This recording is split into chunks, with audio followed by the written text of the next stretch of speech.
Adam, alcoholic. Ralph, alcoholic. Okay, so we left off at the top of page 37. Just wanted to welcome anybody that might be jumping on this now or is just starting this. Maybe we can just reflect a little bit. The purpose of this group is to enhance and maybe be helpful, just to be helpful, and sharing our experience, my experience, and Ralph's experience with working with new people. These first three chapters in many ways are more diagnostic in my experience than they are directions. One of the ways to look at the big book after doing a lot of workshops and a lot of other people's workshops is prayers, promises, warnings, and directions. Now, my experience with this up until chapter 4 and then 5 and 6, you will see the directions, the warnings, and the promises become very, very apparent. In this part of the book, in chapter 3, there's 3 warnings up to where we are right now, which become critical working with new people. The first one is the businessman, where it says, after a successful business career, he fell victim to the belief that practically every alcoholic has. Do I have this belief that after a long period of sobriety and self-discipline had qualified him to drink as other people or other men? That's a warning. The next one on 33 in the middle, it says, if we are planning, the assumption, if we are planning to stop drinking, there must be no lurking reservation of any kind, no lurking notion that someday we'll be immune to alcohol. That's another question I'll ask a newcomer as I'm walking through this part of the book. My experience with this is the other technique working through these parts of the book. The fundamental ideas are, can I stop once I start, which is the craving, and the greater part, can I stay stopped on my own? And those 2 reasons, the obsession and the spiritual malady, which we're going to get to later. And then the third warning on page 35, where it says, and this is Jim, the guy that's working for a car dealership that he used to own, and why he failed. He says he failed to enlarge his spiritual life. To his consternation, he found himself drunk half a dozen times in rapid succession. That's a warning. But what's more important about that we didn't really hit on last week is, have you ever heard a sponsor fire a sponsee for drinking? I've seen it a lot. And it's so interesting because if you read on the bottom of page 35, it says, on each of these occasions, we worked with him.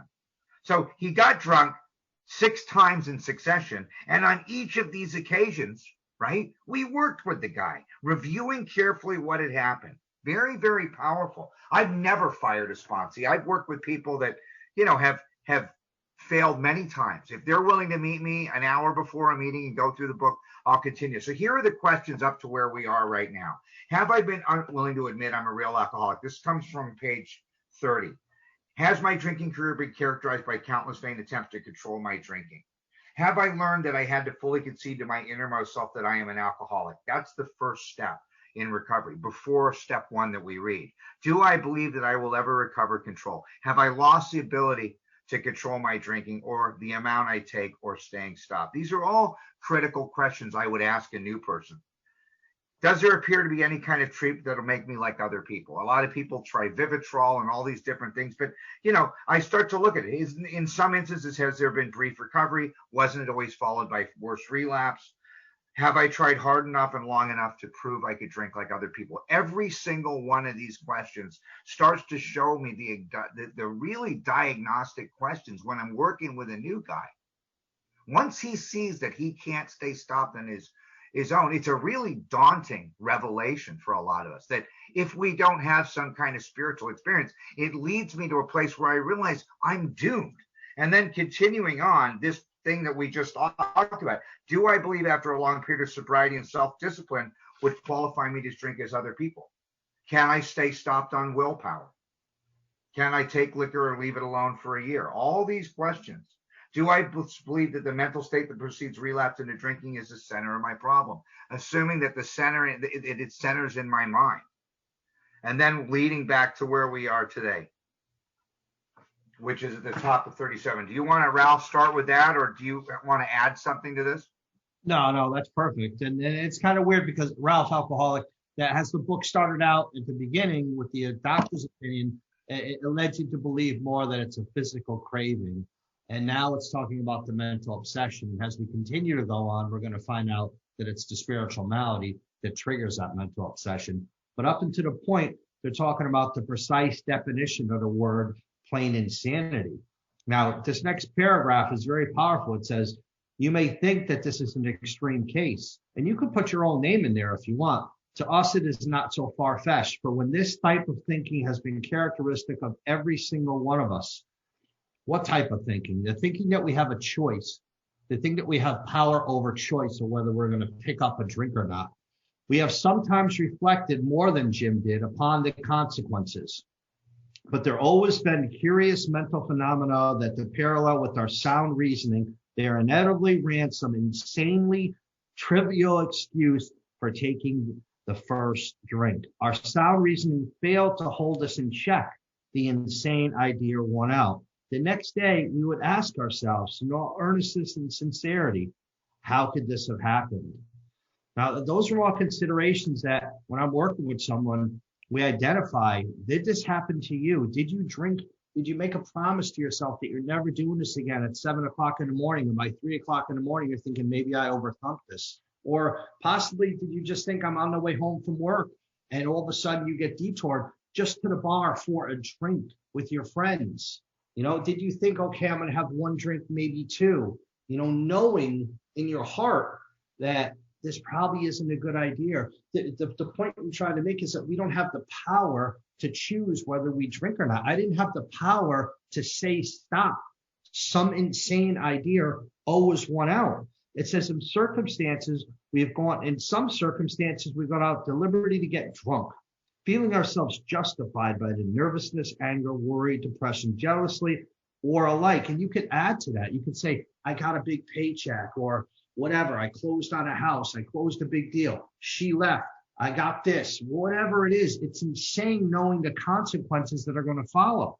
Another trip to detox. But even this type of beginning, we're obliged to admit that our justification was a spree, was insanely inefficient in the light of what always happened. Do I believe, and that's a question, do I believe that this justification for a spree was insanely insufficient? You know, these are all considerations that we hammer home with the new guy to show that he's powerless. And my job as a sponsor, when I'm taking someone through the work, is to let them know that their situation's much worse than they think it is.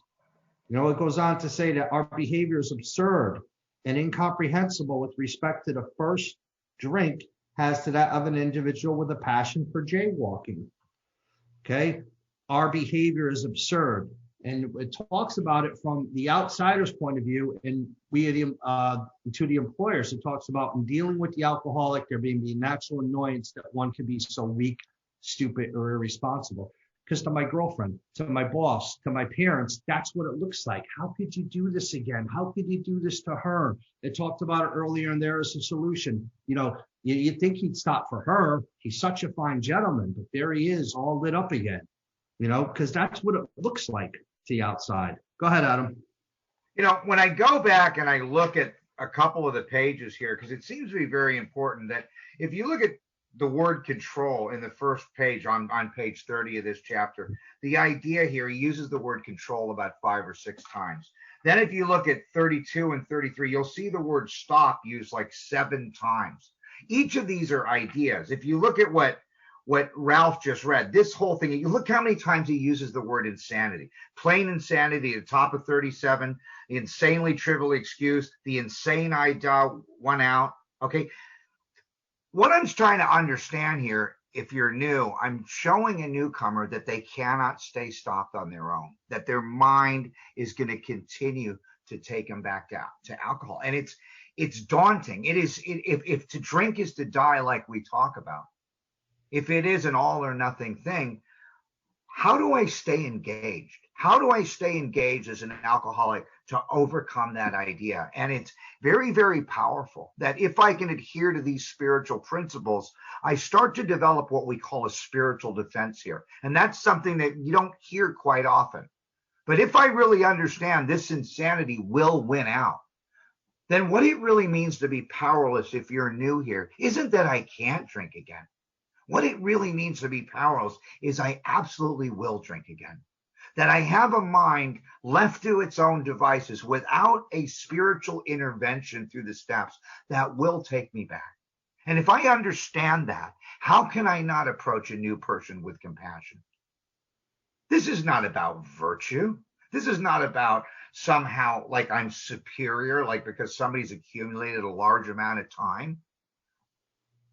I have to be very careful working with new people and compassionate to them to understand if they suffer from what I do, that when you hear that statement, don't drink no matter what I have to hear in my mind is go to meetings no matter what, work steps no matter what, maintain commitments no matter what.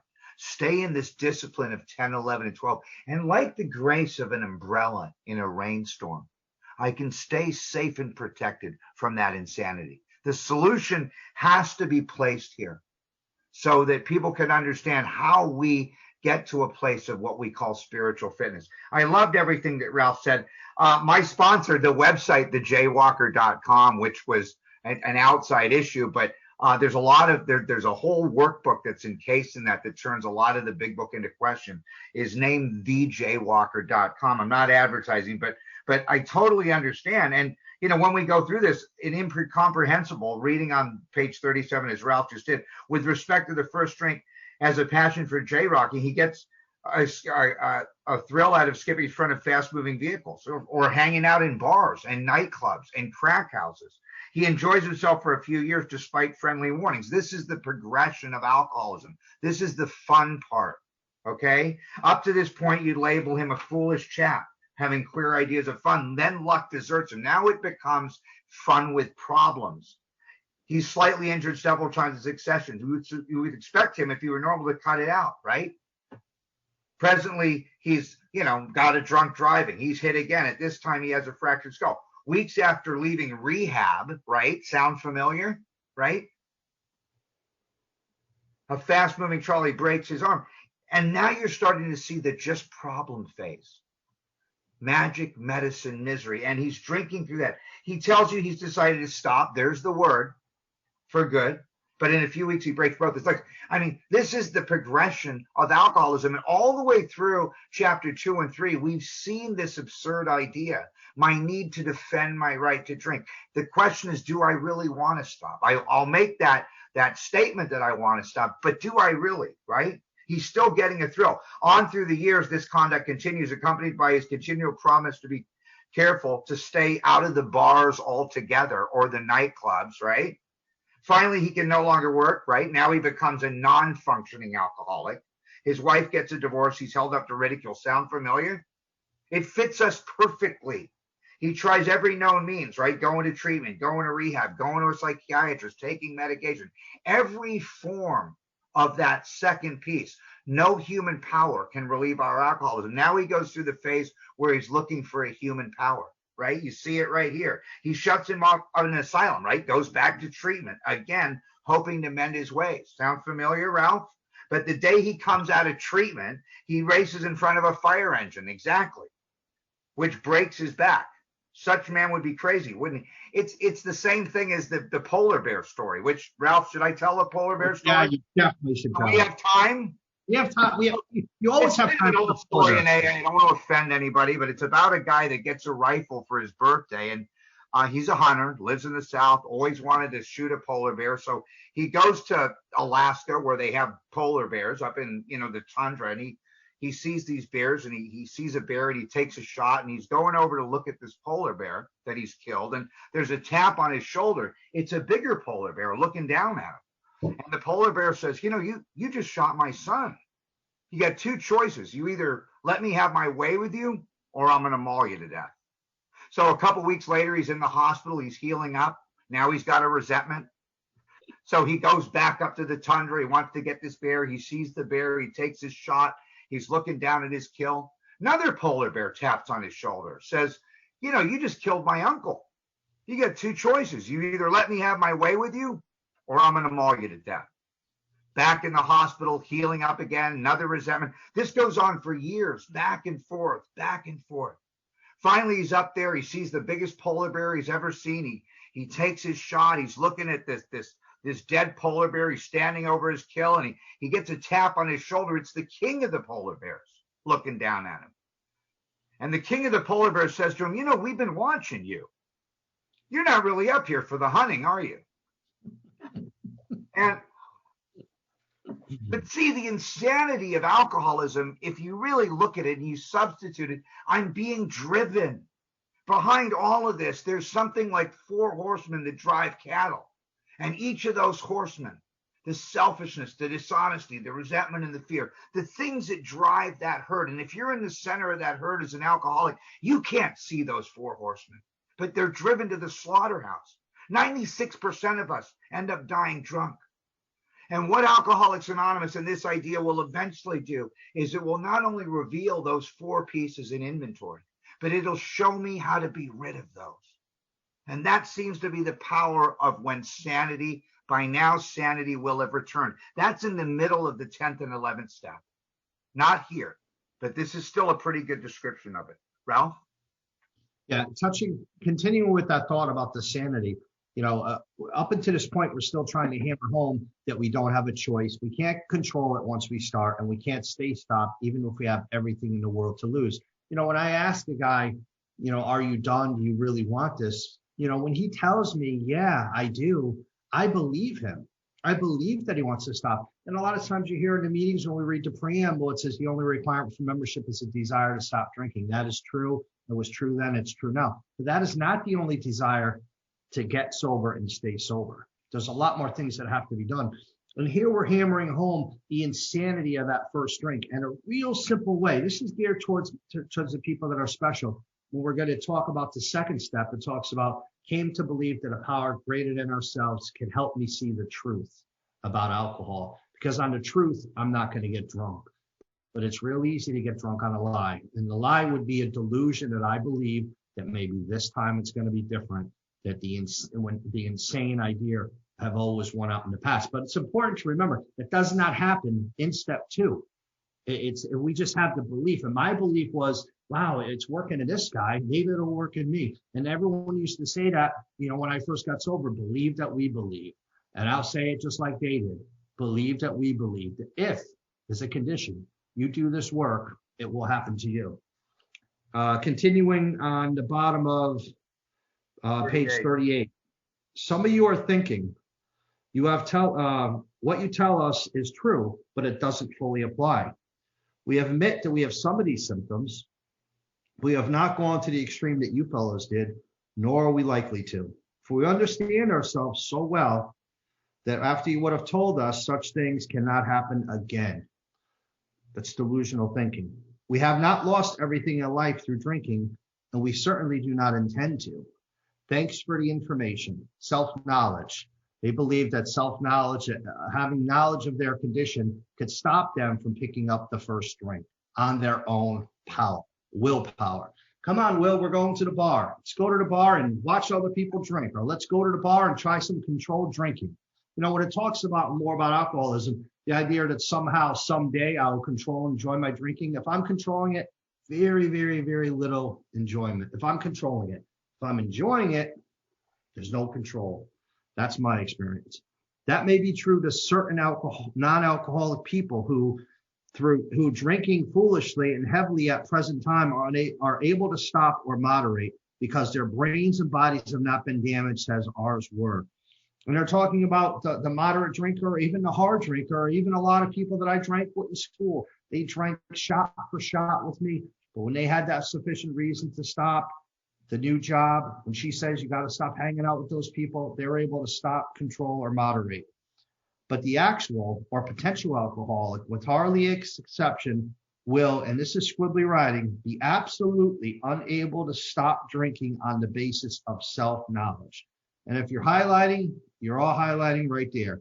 This is the point we wish to emphasize and re-emphasize, to smash home to our alcoholic readers. It has been revealed to us our bitter experience.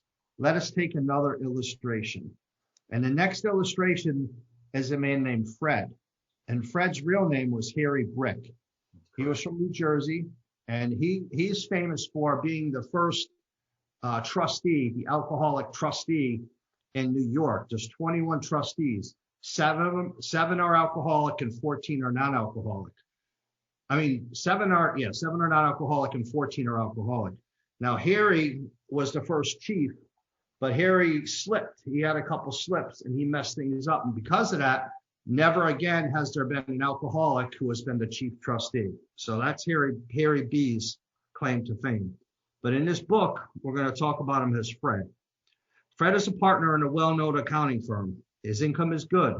He has a fine home. He is happily married and a father promising of children of college age. He has so attractive personality that he makes friends with everyone. If there was ever a successful businessman, it is Fred. To all appearances, he is stable, well-balanced individual. Yet, he is alcoholic. We first saw Fred about a year ago in the hospital where he had gone to recover from a bad case of the jitters. It was his first experience of this kind, and he was much ashamed of it. Far from admitting he was alcoholic, he told himself he came to the hospital to rest his nerves. The doctor indicated strong that he might be worse than he realized. For a few days, he was depressed about his condition. He made up his mind to quit drinking altogether. It's willpower. Never occurred. It neither occurred to him that perhaps he could do so in spite of the characteristics for standing. Fred would not believe himself an alcoholic, much less accept the spiritual remedy of his problem. I'm talking about the steps. Now, see, when I read Fred, I don't really identify too much about Fred because when it talks about the doctor's opinion, they're offered able, friendly people, except for the effects that alcohol has produced on them. I wasn't able, friendly. I wasn't an alcohol guy. When I drank, alcohol solved my problems. So Fred is a higher bottom drunk than the rest of the book. Go ahead, Adam. Tell me more about Fred. Well, first of all, before we go forward, I think that it's important that the theme on this page, like before we were talking about insanity, now we're talking about self-knowledge. And Bill Wilson went through the same process where he had discovered, like Roland Hazard. Roland Hazard said he had discovered the inner workings of his mind and relapse was unthinkable. Hazard did it, Bill did it, and you're going to see it again here. Have you ever noticed, if you're new, real simple way to see it? At the end of meetings, we say, keep coming back, it works if you work it. Have you ever heard him say, keep coming back, it works if you know it? The knowledge is necessary for me to win the confidence of a new person, where the clergy couldn't do it, where the therapist couldn't do it, where the drug and alcohol counselor couldn't do it. Another drunk was able to win my confidence because he lived like me. He felt like me. He drank like me. He thought like I did, right? So I'm going to go through Fred's story and Jim's story and the businessman and Bill's story with all those same ideas. And you're going to start to see here, like Ralph had talked about, you're going to see why Fred drank again. You can see why Jim drank again because he failed to enlarge and perfect his spiritual life. Bill drank again because he failed to enlarge and perfect his spiritual life. You'll see it in each one of these. The businessman, because he thought that a long period of sobriety would allow him to drink like normal people. But each of these stories, if you're new, are here for a reason. They weren't just randomly put in the book. If you look at it, like I said, you see control. You see staying stopped. You see insanity. Now you're going to see self-knowledge, and you're going to see that each one of these pieces is a critical piece in the way that an alcoholic will lie to himself, the way that an alcoholic will minimize, justify, and rationalize that first drink. It is critical that I see it, and somehow none of that really matters if I get spiritually maladjusted to life to such an extent that my own mother would look at me and say, for God's sake, son, drink. You were nicer. So how do I stay ahead of the pain? That's going to be what the rest of the book's about. So continuing on here, you've read the first paragraph, right, on page 40? Plus the knowledge he had acquired would keep him sober the rest of his life. Did you read that, Ralph? No, it's not done. We told him Fred would not, on the bottom of the page. Yes. We told him what we knew of alcoholism. So Fred now has the information on not being able to stay stopped on his own. He has the information on the physical craving. He was interested and conceded. So he conceded but he didn't fully concede. He conceded to some of the symptoms, you see? But he was a long way from admitting he could do nothing about it. So he's still self-willing his recovery. That's the piece I got to see. Fred's self-willing his recovery. He's convinced he could do it on his own, right? He was positive that the humiliating experience, right, the humiliation, plus the knowledge he had acquired would keep him sober the rest of his life. Self-knowledge would fix it. For some people, for the hard drinker, even the guy that has the craving but not the malady, that's enough. the components that Fred has right here, for some people, when they say, can you stay sober on a non-spiritual basis? That guy comes to AA. The problem for him was just alcohol. AA is like the Sober Elks Club. It works for them, but not for someone like me, and clearly not for Fred, because it says here, self-knowledge would fix it, but it didn't. We heard no more of Fred for a while. One day we were told he was back in the hospital, right? He's back in treatment. This time he was quite shaky. As soon as he indicated he was anxious to see us, right? So he couldn't wait because he realized that we had an answer. The story he told was most instructive, and that's why it's here, if you're new, because the story is instructive, okay? For drinking, here was a chap, here was Fred, absolutely convinced he had to stop. He knew he had to stop drinking, right? Had no excuse for drinking. He didn't have even a reason. Who exhibited splendid judgment and determination in all other concerns. So those could be questions. Am I convinced that I have to stop? Do I have no excuse for drinking? Do I exhibit splendid judgment and determination in all my other concerns, right? Yet flat on his back, nevertheless. Powerful lesson. Let him tell you about it. I was much impressed with what you fellows said about alcoholism. He was impressed, right? And I frankly did not believe it would be possible for me to drink again, okay? This is also like very part of page 35. I rather appreciated your ideas about the subtle insanity which precedes the first drink. See, if you're new, he's acknowledged every one of these here, okay? I was confident it couldn't happen to me after what I'd learned. Same as Roland Hazard. Once Roland Hazard had this information, he thought that AA was an intellectual pursuit, right? That self-knowledge would fix it, that it was a problem of mental control. All of those had to be smashed by my sponsor. Every one of those, because each one of those, if you're new, is a delusion that somehow I can solve this problem on my own. I was confident it couldn't happen to me after what I'd learned. I reasoned that I wasn't so far advanced as you fellows, that I had been unusually successful in licking my other problems. So his success became something that would allow him to justify him not having to do the work that we had to do. And that I would therefore be successful where you men failed. There it is. Okay? I felt that I had every right to be self-confident, that it would only be a matter of exercising my willpower. Remember, willpower on page 24. Every alcoholic passes through the region where even the strongest desire to stop drinking is of absolutely no avail. How powerful is that?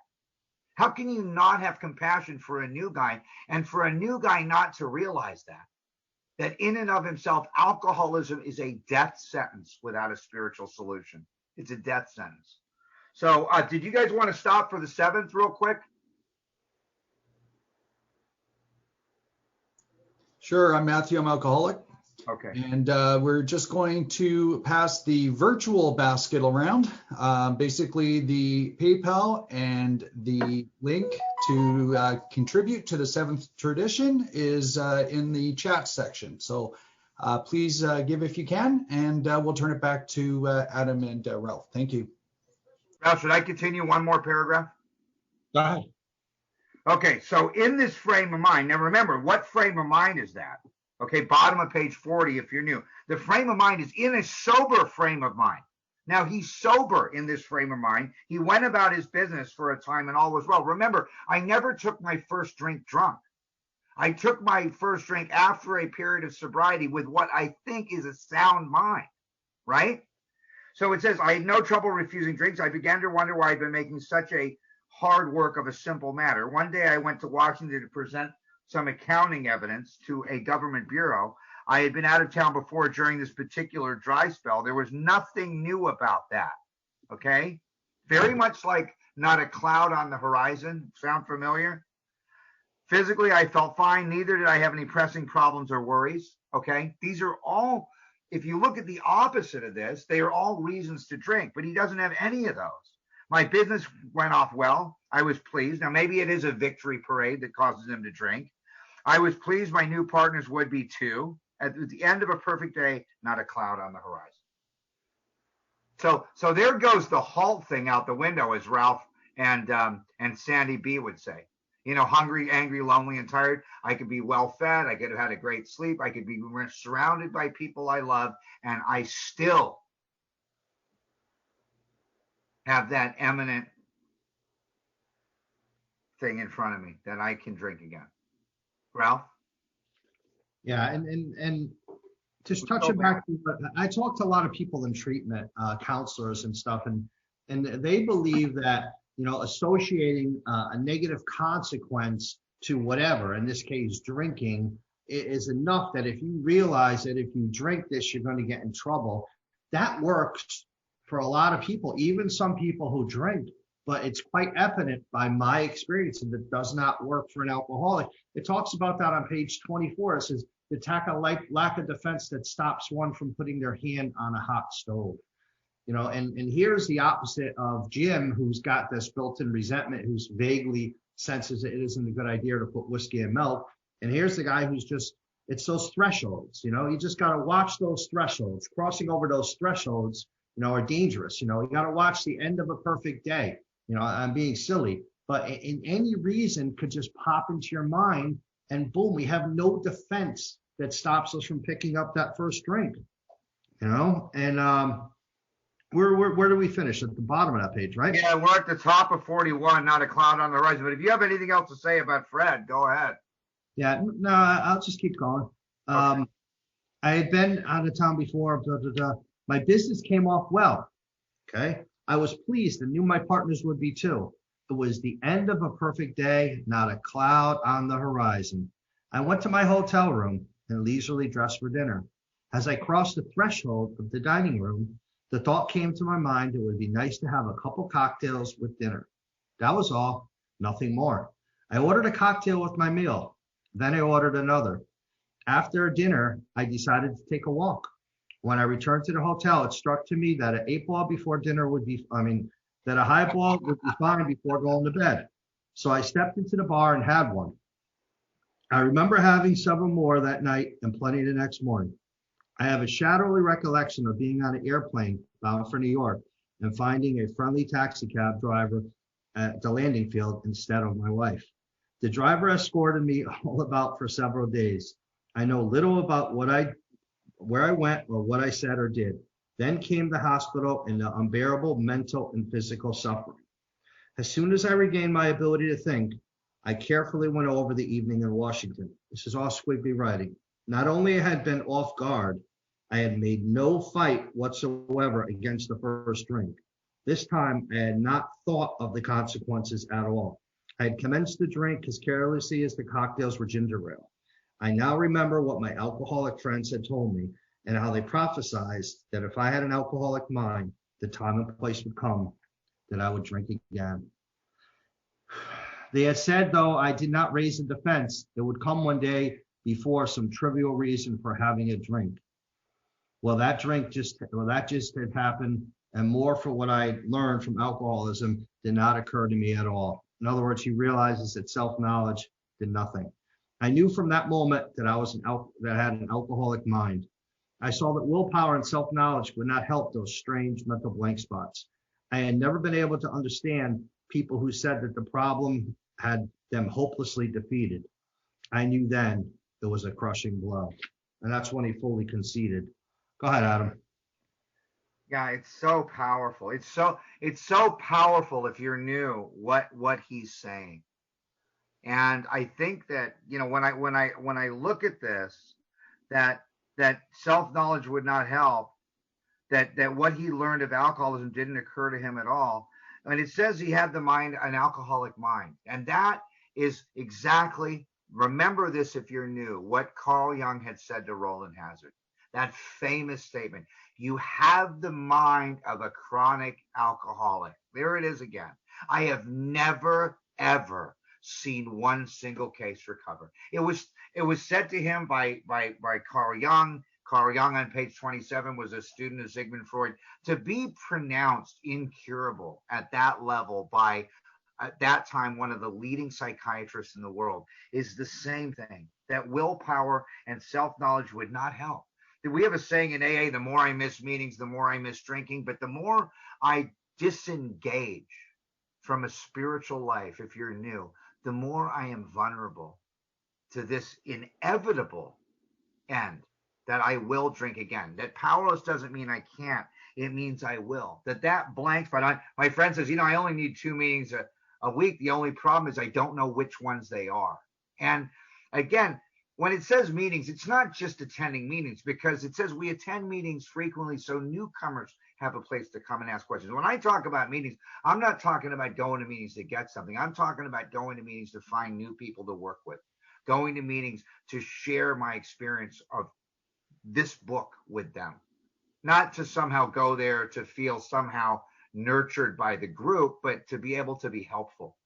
So I think it's very important to understand how powerful this is. And all the way through the book, they keep re-emphasizing this thing, that willpower is not enough. If you're new, these are going to be the questions. Do I see that willpower is not enough? Do I see that self-knowledge is not enough? Do I see my experience of this peculiar mental blank spot, this twist that precedes the first drink, the crux of the problem? All those are very powerful questions if you're working with a new person, because when you see someone coming in and out over and over and over again, sometimes I'll go back to that second half of Bill's story and I'll look at all those questions in there and say, what are you not willing to do here?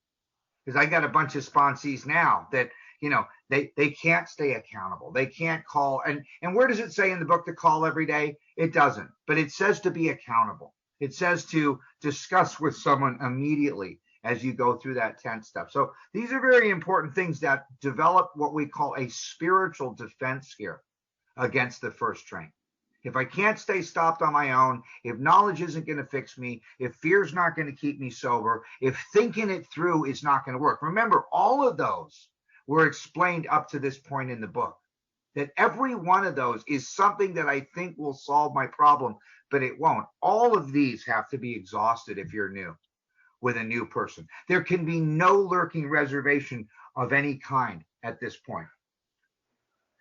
A crushing blow, a death sentence for some of us. And Ralph, I got to ask you, did you say 8-ball? Maybe I might have slipped. I don't know what I was thinking. Just for anybody that might have caught that, I caught it. An 8-ball before dinner, huh? I was after dinner. Oh, okay. That's right. I know the speaker that says after he starts drinking, at the bottom of every drink is rocks. A rock, yeah, I get it. You heard that one too, huh? Absolutely. Shall we continue? Yes, sir. Two of the members of Alcoholics came to see me. They grinned, okay, which he didn't like so much. Happy members of AA. It's like they grinned at him. And it says, and then they asked me if I thought myself an alcoholic and if I were really licked this time. This was like of the 6-step process. Can I admit complete defeat? Am I exhausted of self-will? There's 3 ways people come to AA in my experience: crisis, intervention, and they just get tired. That third piece was the only one that I ever saw worked. Okay. Did I really think I was licked? I had to concede on both propositions. Can I concede to those propositions if you're new? Do I think I'm an alcoholic? Do I understand the first and second half of step 1? Do I see it? Okay. Now, did they pile heaps of evidence to the effect of the alcoholic mentality? Can I see that with a newcomer when I work through this part of the book? Every time they said they were going to have 2 drinks and overshot the mark. Every time that they drew a line in the sand and then crossed that line. Can I see that? Can I see that I can't control the amount I take, or when I really honestly want to stop entirely, I cannot? Those are critical pieces in the first and second half of step 1. Such as I had exhibited in Washington, again, middle of page 42, was a hopeless condition. So there's no hope in.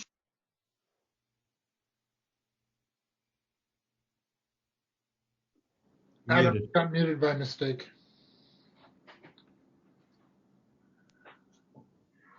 Did I see the heaps of evidence to the effect of the alcoholic mentality? Can I see all those things that I just mentioned? All of the consequences. Every time I said I was just going to have 2 drinks, how I drew the line in the sand, how I crossed the line, how I drew the line in the sand, how I crossed the line. Do I see that? And it says, was it a hopeless condition? Do I see that?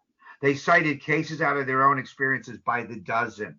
Am I able to do that with a newcomer? And if we do go into working with others, there's 39 specific directions working with others. And one of that is to share the baffling feature of alcoholism with a new person.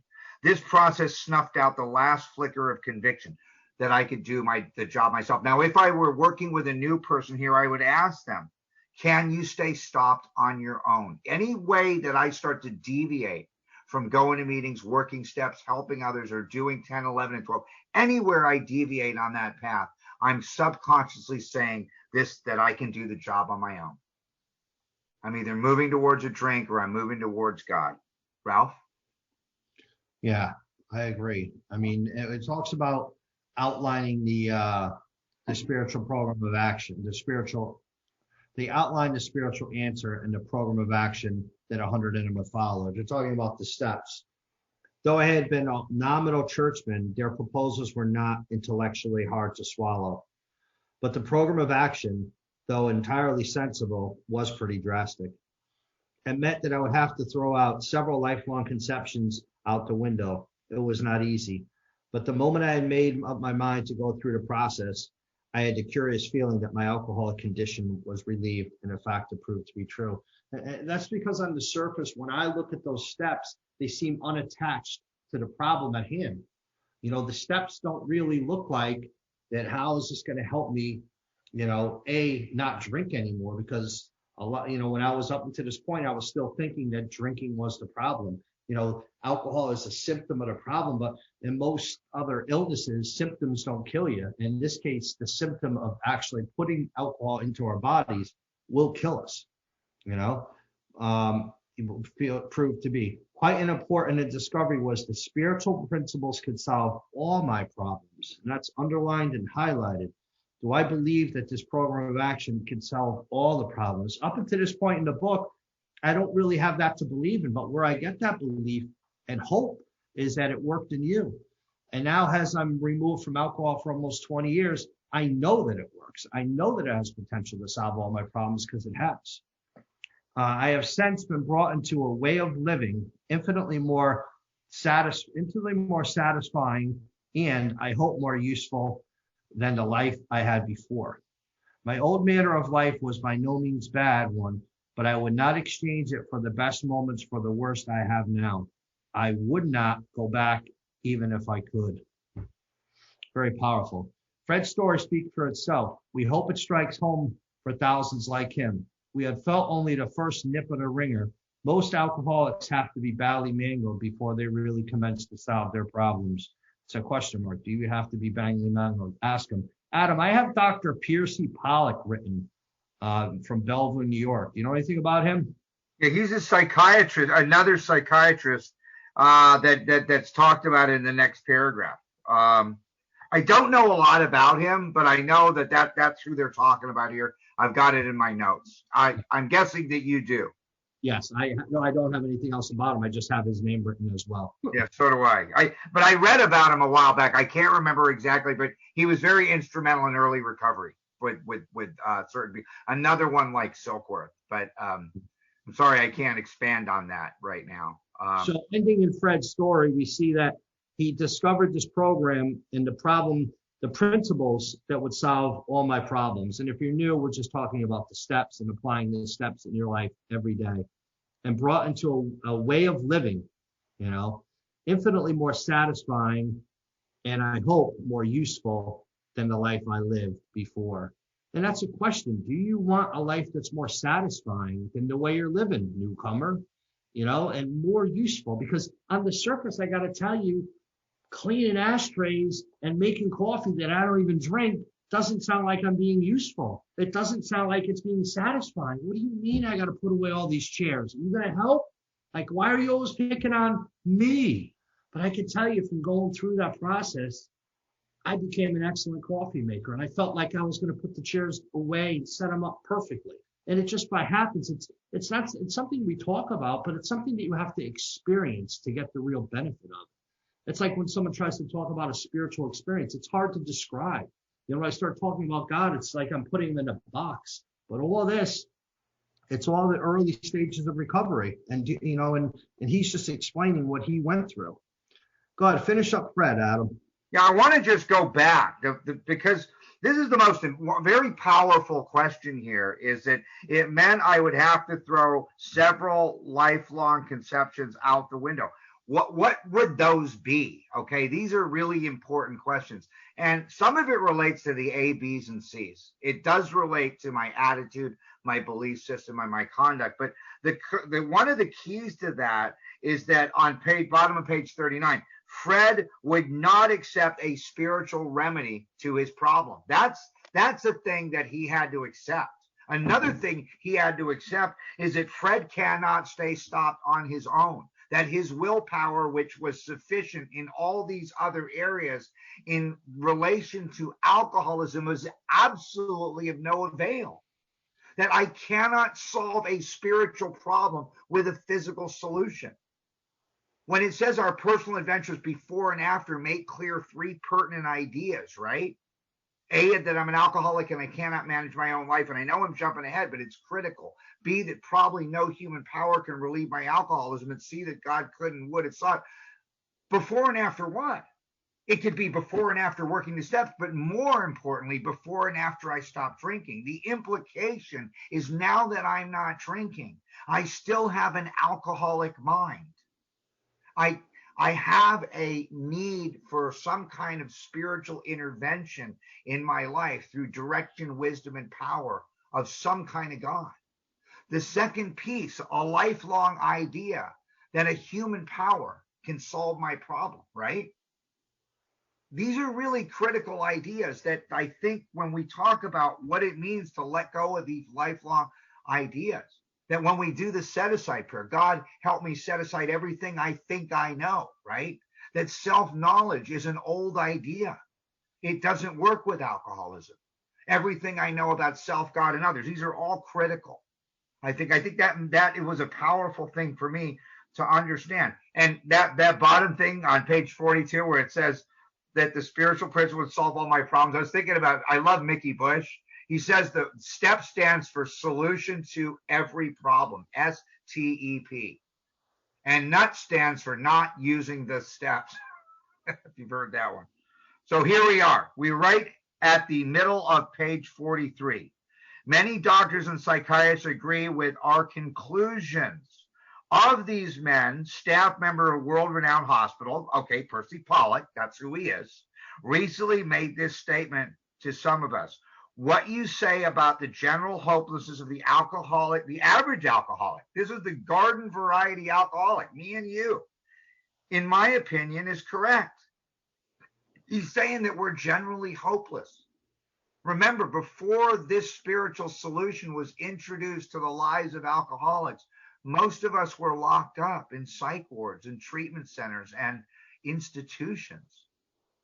Don't forget that we live in a modern era where suddenly there's been a spiritual wholesale intervention and miracle that's been introduced into our lives that somehow now we take for granted. As of 2 of you men whose stories I have heard, there is no doubt in my mind that you are 100% hopeless. I would ask the new guy I'm working with here, do you see you're 100% hopeless? So powerful. If he doesn't believe it, if there's 2 or 3% that's not, he'll probably exhaust those 2 or 3% on self-will, apart from divine help. Had you offered yourself as patients in this hospital, I would have not, he wouldn't have taken you. Now, I don't know if that's true, but you know, if they got insurance, they'll take anybody. If I'd been able to avoid it. People like you are too heartbreaking. So he's got compassion. You see the compassion that he has? Though not a religious person, I have profound respect for the spiritual approach in cases such as yours. It's so I think, significant. For most cases, there is virtually no other solution. What a powerful thing to say from a psychiatrist. And there are a lot of psychiatrists now that think AA is one of the greatest things in the world as far as neuroplasticity and changing the landscape of the brain. They've been able to do all kinds of studies about people coming to AA and the change that happens that no psychiatry has ever been able to do, that AA has done here. And they have so much respect for us because of that. And that's also in the third appendices of the book, if you care to read it, including Dr. Harry Tebow on the medical opinion of Alcoholics Anonymous. Ralph, would you like to close this? Sure. Here's a drunk trap coming up. It says for most cases, there's virtually no other solution. And then it says once more, at certain times. At certain times, the alcoholic at certain times has no effective mental defense against the first drink. Except in a few rare cases, neither he nor any other human being can provide such a defense. His defense must come from a higher power. And higher power is capitalized. And if you think we read that before and you're new, we did. It's on page 24, the top of the page. It says, for reasons yet obscure, the alcoholic at certain times is unable to recall with sufficient force the pain and suffering. So here it's just a repeat. And as we continue to go through the book, you're going to think, didn't we read that before? Like the part about Roller has it. And that's what he does. He hammers home this insanity right now. And now next week, we're going to start talking about, step 2, coming to believe that this power could restore us to sanity. In the first part of that chapter, we're going to see where our higher powers are not, where we are agnostic in this certain situations. We're going to highlight and underline those areas. And then the second part, we're going to see where we already were looking and we did have faith in some sort of power. But why don't we take a few questions, Adam, Rodney? Okay, what I've written at the end of my book here is this is the end of the first half of step 1, body and mind, concludes the first half of step 1. Now, that may not be entirely true, but that's what I wrote in this book. So yes, we are open for questions. And thank everybody for being here tonight. Just raise your hand if you want to ask questions. We'll ask you to unmute.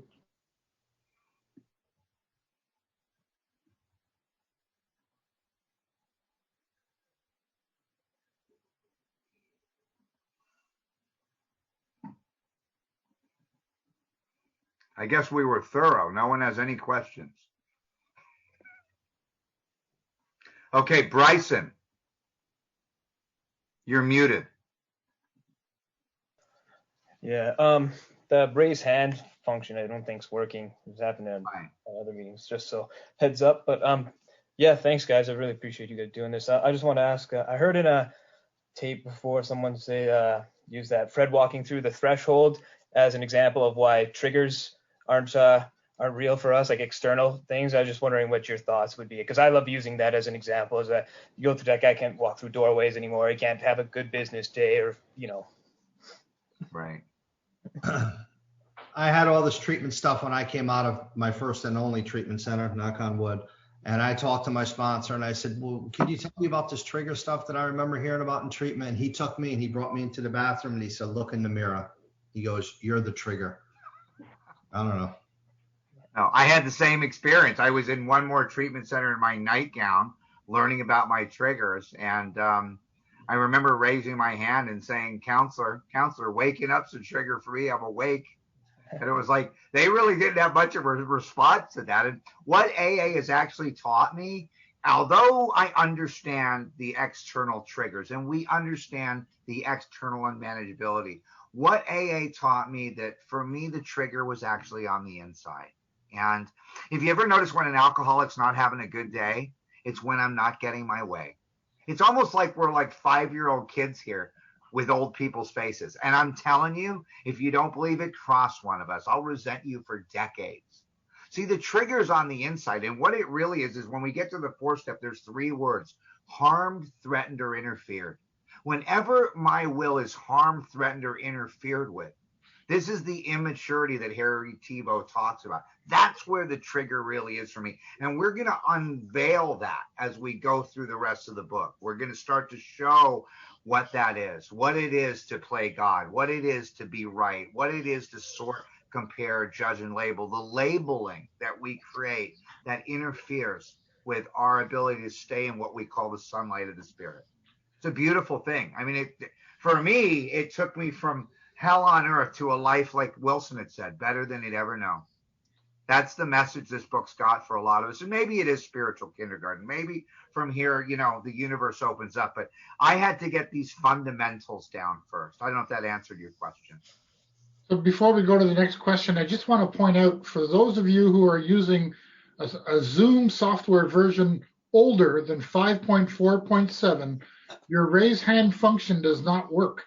In other words, it works for you, but I can't see it. The raise hand function has been moved to the reactions down at the bottom of the page.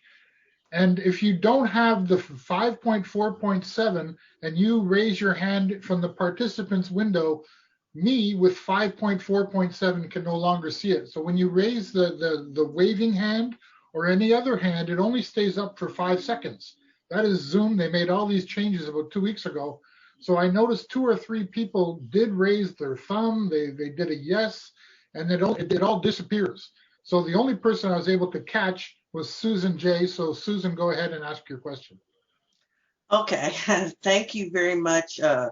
It's these instructions just been great. But what if you've accepted the fact that you're an alcoholic?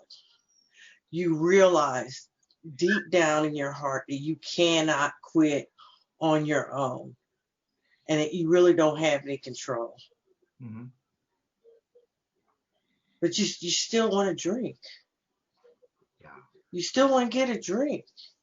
You still are just inexorably drawn to get a drink, and you get to the point where you say, forgive my language, fuck it. I want to drink. What about those? What about that? You know? Ralph, you want to address it first? Yeah, sure. I'm sorry you're going through that, but that's a good thing, because that's your experience of you realizing that you are truly powerless.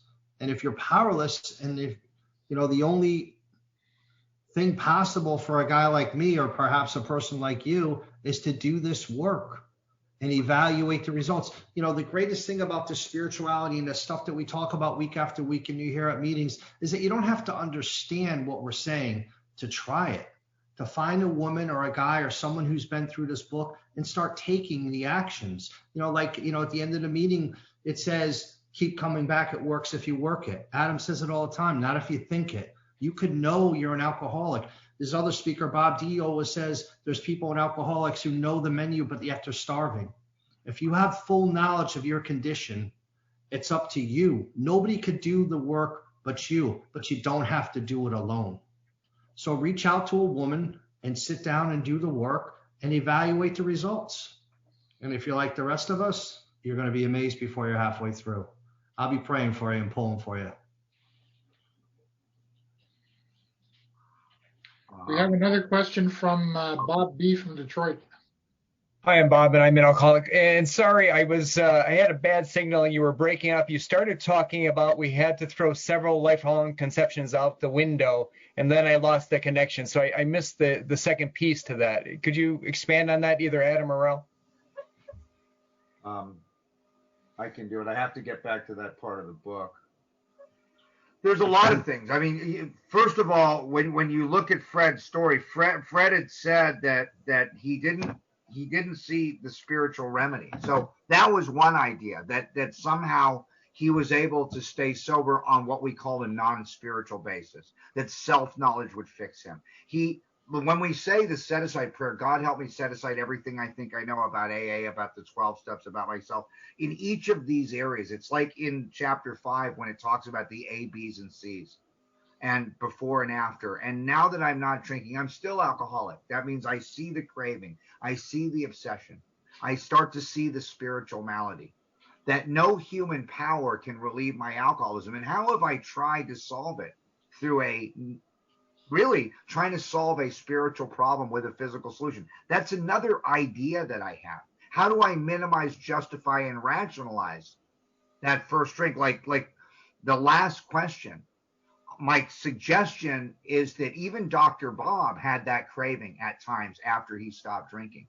But do I have a spiritual defense? And am I engaged in that spiritual defense? There's really a lot here. There's a lot more that I will go back through this chapter and look at it and come up with 4 or 5 of these ideas that have to be really set aside. Everything that I think I can do on my own to stay stopped, and how self-will is not enough. My self-will, it works if I engage in 10, 11, and 12. I would ask somebody that still has the craving or keeps going back to drinking, how many meetings are they going to? Are they doing the discipline at 10, 11, and 12? How many new people are they working with? I would ask them how engaged they are in those last three ideas.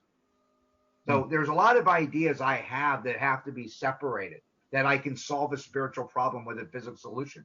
Because if you look at the opposite of A, B's, and C's, there's a whole bunch of ideas there that now that I'm not drinking, I'm not really an alcoholic anymore, right? Or that I don't need God in my life. I don't need a spiritual thing.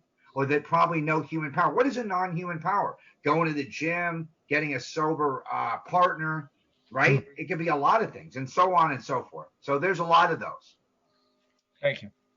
We have another question in the chat from Anne Marie. How would you define the difference between sober and clean?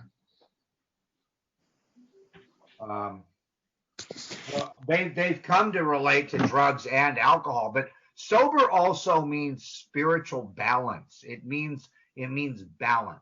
Clean means abstinent for non-specific terms in my experience.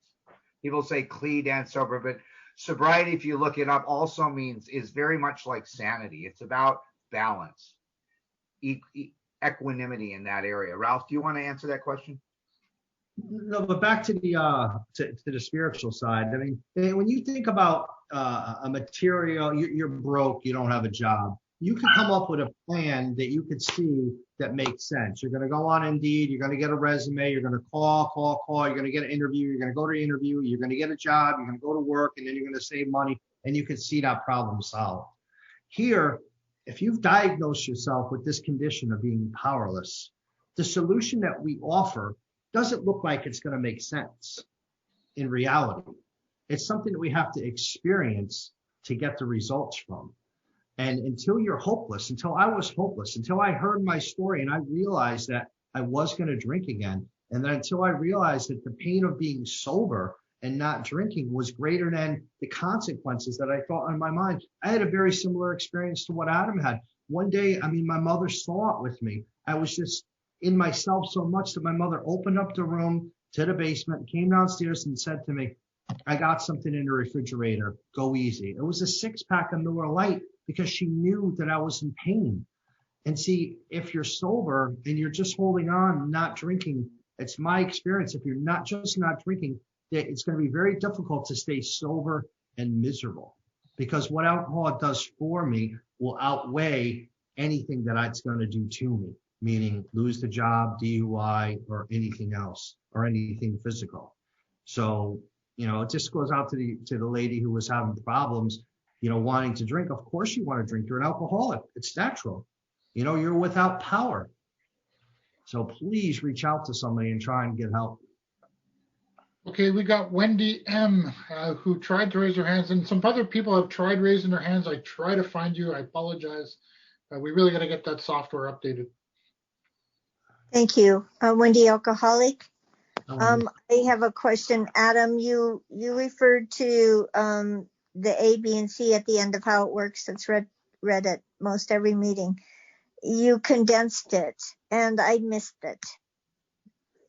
I had said that there's a misconception. The problem drinker looks at the unmanageability in the second half of step 1 as a result of their drinking. The implication of our personal adventures before and after making clear 3 pertinent ideas is a permanent condition that, drunk or sober, I have an alcoholic mind and I remain with a manageability problem in that I need spiritual direction, like what he says in 10, 11, and 12, direction, wisdom, and power from a power greater than myself. That probably no human power. What is a human power? How is it that what a human power is in general terms is that somehow I think I can solve a spiritual problem with a physical solution. And the third piece that God could and would have sought, it's giving me a directive there. That, right, to seek through prayer and meditation, centering prayer, contemplative prayer, petitionary prayer, to improve my conscious contact or alignment with the dictates of this power that I've really learned in steps 4 through 9, right? So I think I look at A, B, and C as attitude, belief system, and conduct. A, B, and C. That's the condensation. And that is an expansion of the serenity prayer, which is a little much to go into right now, but there's a book called The 5 Things We Cannot Change. And God grant me the strength to accept those 5 things. Life is sometimes painful. Life is not always fair. All people are not loyal all the time. Things do not always go as planned. And the 5th is everything changes. And then the courage to change the things I can. And what would they be? Attitude, belief system, conduct. And then the wisdom to know the difference. It's a formula for spiritual success. And then you said, you keep alluding to this too, mystify, justify, and rationalize. What do you mean by Justify, minimize, and justify, minimize. What I do is I justify, minimize, and rationalize my relationship to alcohol. I justify my reasons to have a drink, which is like justifiable anger. I minimize the consequences of that drink. And I rationalize the reason, a rational lie, so to speak, why I should drink again. All of those are forms of delusion, right? The way that I lie to myself. Now, I may do those 3 things in my need to play God. I rationalize that I don't need God. I minimize God's impact in my life or my ability to play God, right? Because the first half of step 1 is me defending my right to drink. The second half is me defending my right to play God. How do I minimize, justify, and rationalize that? It's the same thing. They're all constructs of our mind. If that makes any sense at all. It does. Thank you. Thank you very much. We're out of time. I'm going to turn it over to Jess. We got to get going. Thank you, guys. All right. Excellent. Be agnostics next week.